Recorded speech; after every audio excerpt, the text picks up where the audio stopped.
Gerą dieną visiems krepšinio gerbėjams, sveiki sulaukę dar vienos transliacijos iš 7bet nacionalinės krepšinio lygos. Mes šiandien esame Ukmergės technologijų ir verslo mokykloje, o kurėje? O čia geras prasiveržimas į kairę pusę dabar. Izoliacijoje čia Stasys, dabar žaidžia 2 prieš 2.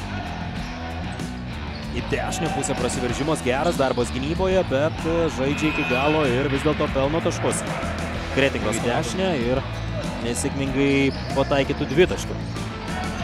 Atakuoja varžovo klauzautą, meta iš vidutinio nuotolio ir taikliai tai daro Mantas Kšert. Semaškas perdavimas, Sinica, 1 prieš 1, gerai, pamato komandos draugą kampe ir taiklus metimas iš toli, pataiko be taškų per tas.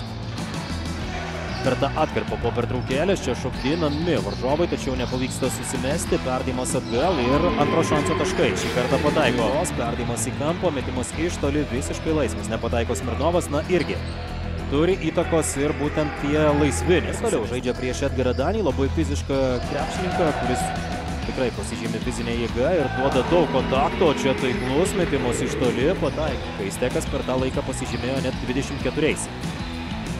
Toli atakuoja ir taikliai tai daro Paulius Semaška.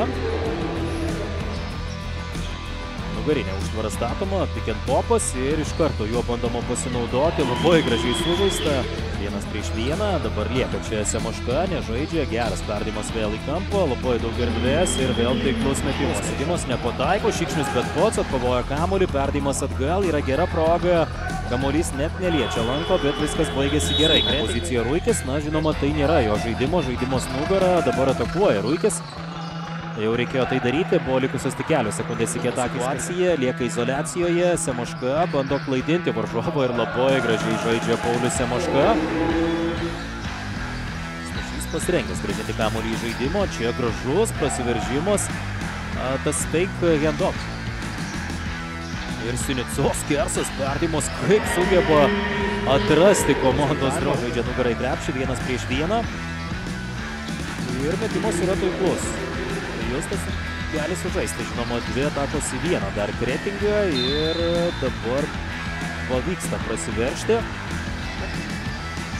Paulius Semaška, gera gynyba prieš jį, 2 varžovai, nusimestas kamuolys ir Mantas Šerkšnas su sirena pataiko, turbūt 8. Jis į kairę pusę ir blokas išrašytas, puikiai Manto Šerkšno gynyba iš šios perspektyvos, o čia greita ataka ir netaiklus metimas, bet yra Aistis Pilauskas, nepavyko ir nebeatakuos. Taip, šeimininkų komanda, tad 82-64 galutinis rezultatas, neblogai pradėjo šį mačą. Kretinga pirmavo 20-14, bet po to užstrigo, darė nemažai klaidų, sunkiai sekėsi kurti ataką.